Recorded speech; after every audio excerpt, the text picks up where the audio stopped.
welcome everyone. I am Andrea Tettleton and I am the Global Director for the Women's Energy Network. And our guest today on this episode of Path to Power is my good friend, Amanda McClinton. And she is the Assistant Secretary in the Office of Energy at the Louisiana Department of Conservation and Energy. That was a mouthful. I hope I got A that all mouthful. correct. And actually, this week culminated our reorganization. So now I'm an executive director. Okay, scratch that. No longer assistant secretary, assistant Yeah. executive director. A title change, agency name change, all kinds of craziness happening. Well, I don't want to go into just a boring read of a bio for you. So if you want to give everyone just a little background about you, where you went to school, Yeah. and how you got to this position so far. Wow, that's interesting. I actually am a graduate of LSU, Louisiana State University. I was a marketing major, and I'm not actually really sure how I got to my current position. I mean, just a series of life events. I actually started in a kind of sales and marketing position right out of school. Then moved into actually working for a locally owned small business that did children's clothing manufacturing. And I ran their sales and marketing department and was really kind of struggling. I had three kids in 4 years, very, very dark years, getting through like infants and everything, and just really struggling like with my work-life balance. And my husband had, gotten a state job, I don't know, several years before me, and was finally actually making money and doing way better than me, and was like, hey, why don't you try and get a state job, and that'll give you some more flexibility in life. And so I did, and worked in state government now for 8 years. I worked for the retirement systems for most of my career until I kind of realized, hey, I really don't see myself doing this. It was really kind of an in for me to get in, and I kind of had just stayed there. So I was like, I really need to make kind of like a career change.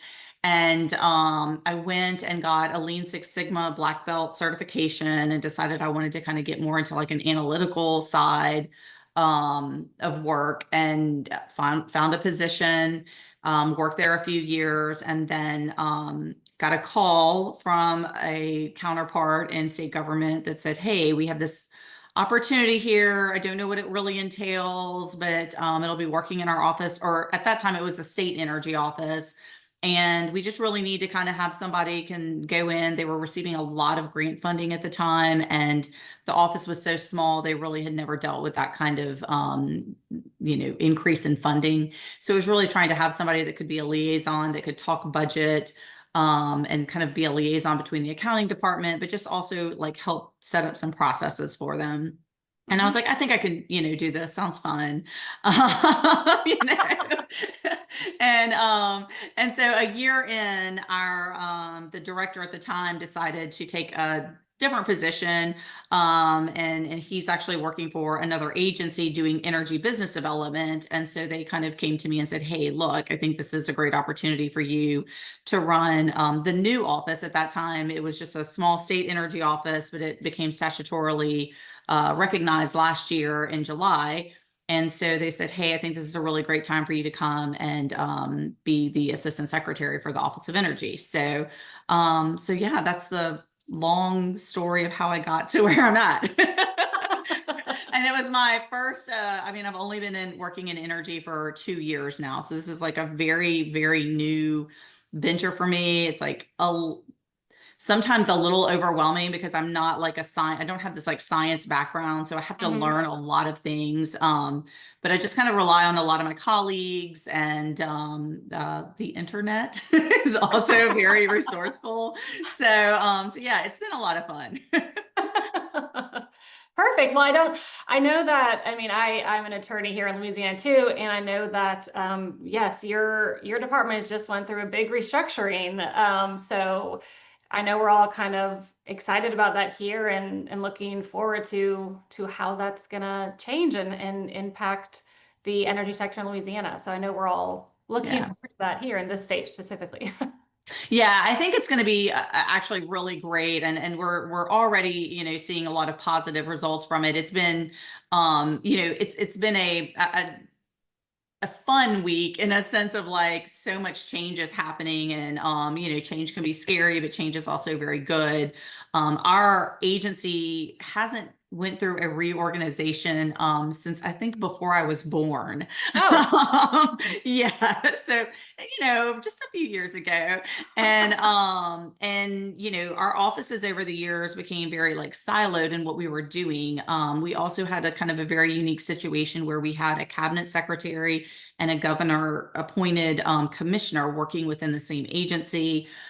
So it just wasn't really functional. And I think that that was kind of the goal in the reorganization, is like, what makes sense now, modernizing the agency and making it more functional to where it can be more effective and efficient. So, mhm. we're still doing the same things we've always done, but hopefully our processes will be a lot more efficient.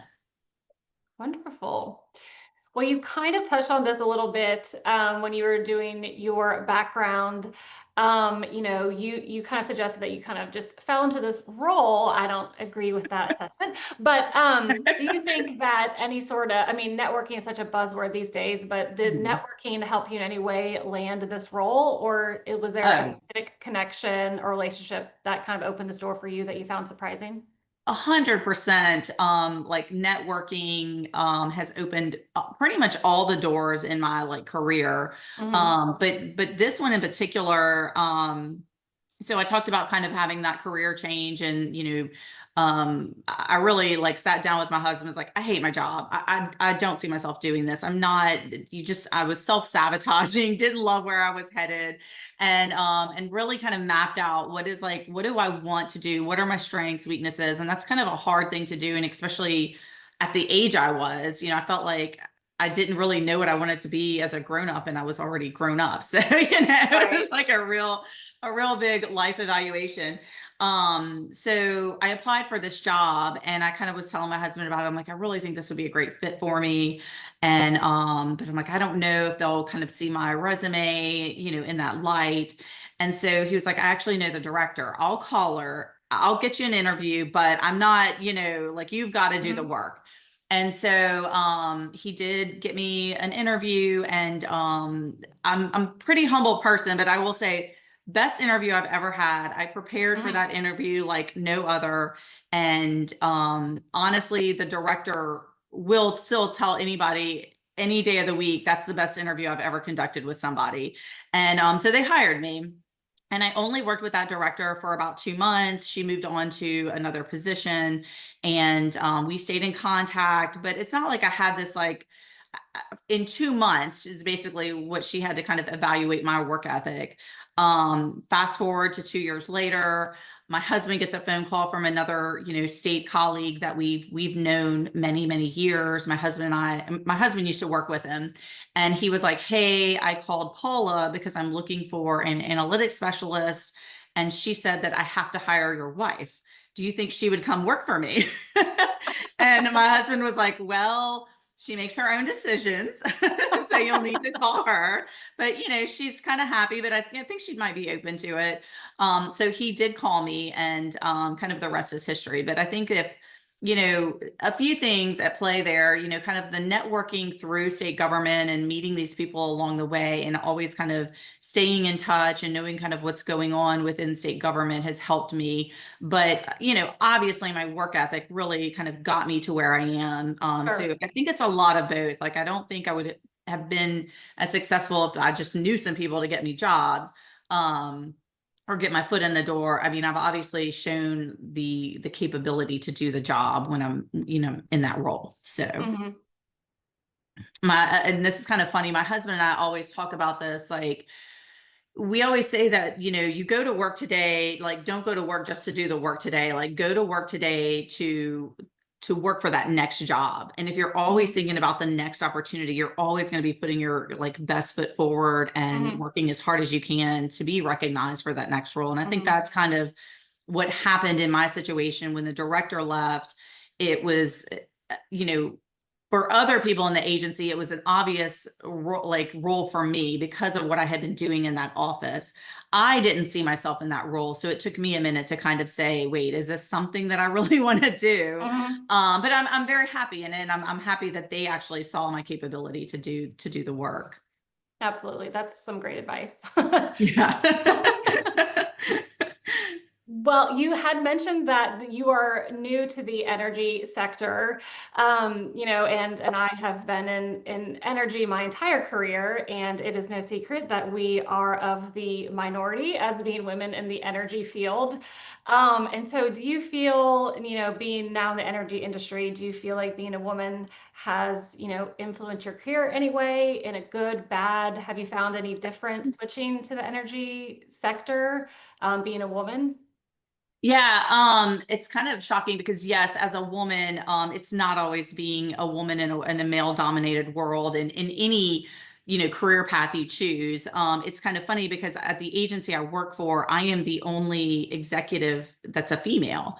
Mhm. So it's usually me around a table full of men. But I will say this is like the first time in my career I've really felt respected at that table. Mhm. My agency is I'm just kind of shocked by that and not in a bad way by any Right. means, but yeah, it's kind of, I know what I've dealt with in the past as a female. And it's just nice that my counterparts really actually do show me that respect, no matter who I am sitting in front of Mhm. them. Um, you know, I think the things that like have worked in my favor, a lot of people like to say like women are emotional and make irrational decisions or, but I think that as a female, I've like used all those things to my benefit. Mhm. Because I'm not irrational and I'm not emotional in my decisions, but I am compassionate and I think about Mhm. things from all sides when I'm making a decision. I really think things through. And I think sometimes um the things that seem to be kind of like weaknesses for women are actually Mhm. our strengths and make us actually better and more qualified sometimes to do a job. So, I agree wholeheartedly. yeah. Well, that kind of, ties into my next question. And you may have already answered this, but being a woman, and you said that you feel like your compassion serves you well, and you feel, very respected at the, quote unquote table. But do you ever feel like you have to censor yourself at work, or are you able to always be your authentic self, at your new position? Yeah, honestly, if I don't ever feel like I have to censor myself, if anything, I do it to myself because I don't feel like I'm actually kind of the expert in my role yet. Mhm. And so if anything, I'm so sorry, my dog might bark. If anything, I think we're safe now. If anything, I'm the one that censors myself, Mhm. not because of the feeling that I get from my counterparts or anything like that, or having to be different. It's just maybe my insecurity over the fact that I'm not an expert yet in my Mhm. job. But I'm learning to kind of work through that and like I always own the fact that I'm very much like in the infancy of my energy career and learning. And I think that people kind of respect that about me too, that I don't try to, overstep or talk about things that I'm not knowledgeable on. So, but in past roles, absolutely, I have had to censor myself, not have. I've been called a climber with claws, which would never be said about a man who's trying No. to advance their career. Um, I've been told to slow down on my work. I'm making other people look bad. I've definitely, I feel like I do have a strong personality, but I think Mhm. as women in the workplace, a lot of us develop those strong personalities because that's what's helped us, be heard and be seen. Mhm. And there have been times, when I'm in a room and I have to maybe act as if I'm demure or you Mhm. know. But I think as I've gotten much older, I've just like this is who I am, and I'm not going to do that anymore. So Mhm. but not in my current role at all. I have nothing but really great things to say about working in a very male dominated, industry and in our agency, having, like I said, being the only female executive, I'm Mhm. really heard and seen. So That's great. That's wonderful to hear. yeah. Let's kind of switch gears and talk about stress and setbacks professionally. And maybe this, well, you did mention earlier that Yeah. um, your previous career was kind of when you were, Amanda's a mom of three young kids, a job wasn't very fulfilling. And you kind of got yourself out of that by kind of switching career paths and changing your career.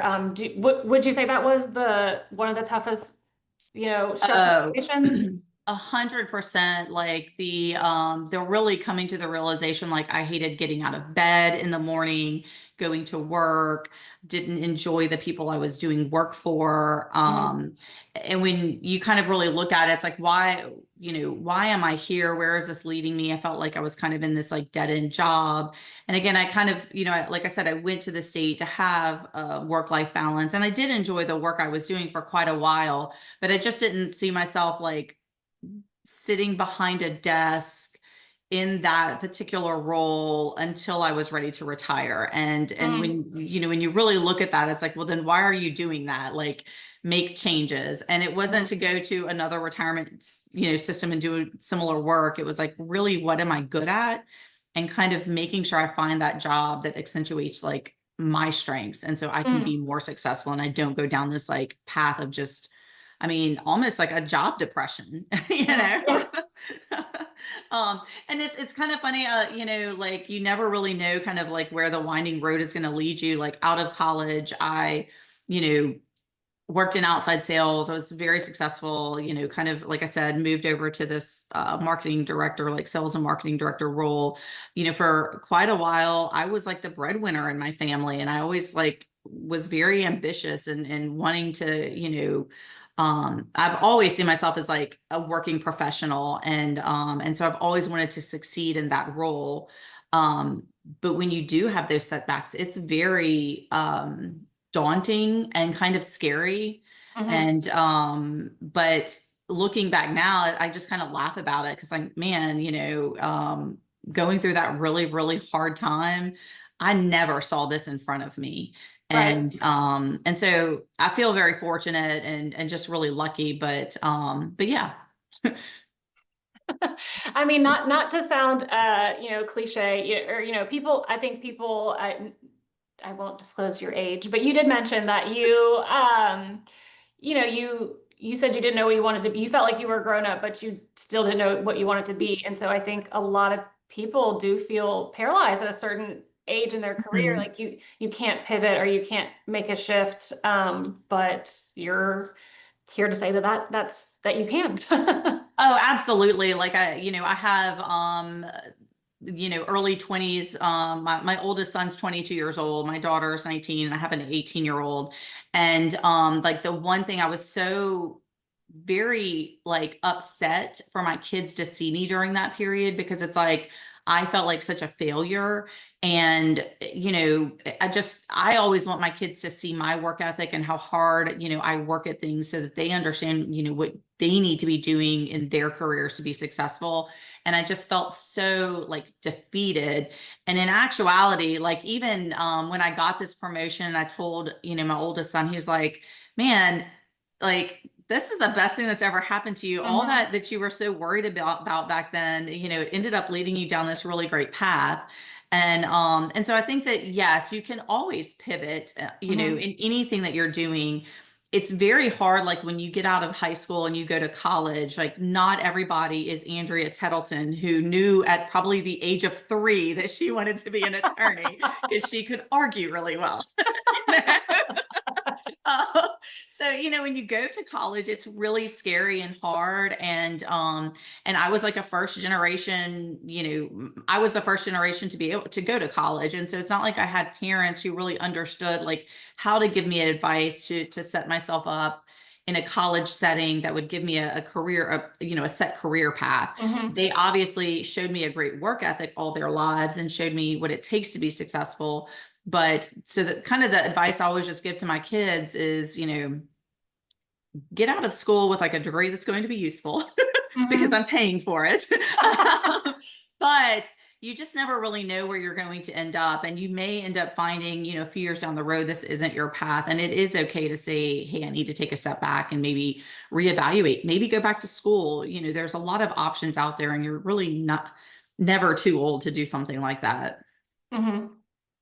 Well, my last question before we got to the fun questions was going to be, if someone wants to make a small change in their career path, what would you tell them to try? But I feel like that was such a perfect summary just then, unless you have anything else to add.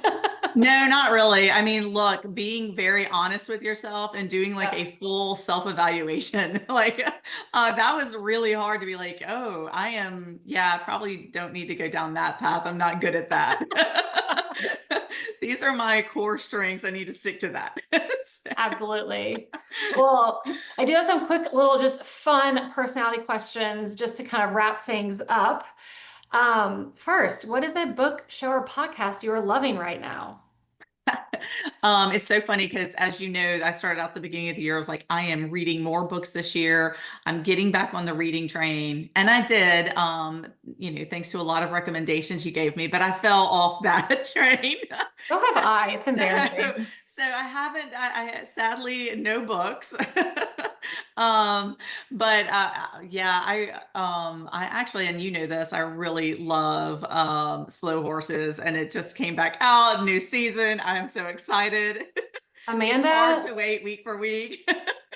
I can't wait for our president, Sally, to hear this episode, because she and I are in a great debate about Slow Horses. She doesn't like it. And it is the best show on TV or streaming, whatever it is now. Yeah, it is. I actually love the show so much. I bought, because it's based off of a book series. Mhm. So I bought like the first book to read, because I'm like, if this series is so smart and funny and witty but just good, like what is the book like? Because books are always better in my opinion. So For sure. I'll keep you posted if I get to the reading part again. Text Sally after this. Let's see. Do you have a morning routine or ritual that sets you up for success? Not really, but it probably is not setting me up for success, my morning ritual. All the years, like having young kids, you like wake up, alarm goes off, you've got to move, and you've just got to kind of get going. There's no time to wait. Sometimes a lot of yelling to get people moving so that you get to work on time. And so kind of as my kids have gotten older, my youngest is a senior in high school, so he's like sometimes fully efficient in his own mind, but he gets himself to school. So I pretty much kind of wake up about the same time and just lay in bed for quite a while and just kind of relax and like take life easy. My husband delivers me coffee in bed every day. And that did not happen many years ago. It's a recent development, but so I think it may seem kind of lazy to other people, but it maybe kind of settles my mind and kind of prepares me for the day of just like, hey, taking kind of a breather before like the chaos starts of all the meetings and presentations and whatever the day has to hold. So no, you always hear about people, we have such a like early bird gets the worm culture, and such a, you see the thought that the more you have accomplished before 9 a.m., the more successful you be for the day. So it's nice to hear that you can take a slow, easy ride into your day and still become executive director for the Office of Energy. Yes, you can. Okay. And just to wrap things up, if you could give your younger self one piece of advice, what would it be? I mean, it seems like so cliche, but like be your authentic self, like be who you are. Some people are going to love it. Some people are not, but if you're kind of staying true to yourself and who you are, you'll always be successful in that. So. It's your thing. Do what you want to do. I can't tell you.